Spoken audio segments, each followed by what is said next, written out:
After you signing in to your TurboTax account under turbotax.intuit.com, you want to click on this Federal button at the left side of your screen.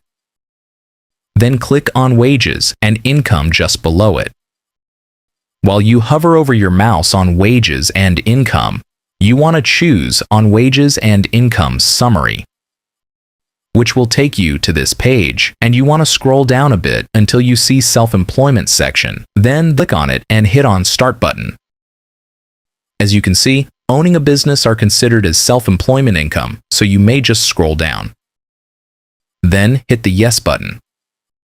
Right here, you may insert your type of business owning, and if you have more than one business, you want to insert the other's business on different form than this one, so make sure to add it one by one. If you still have any question, just comment down below and I will try my best to guide and help you guys. If you find this video useful, please consider like and subscribe.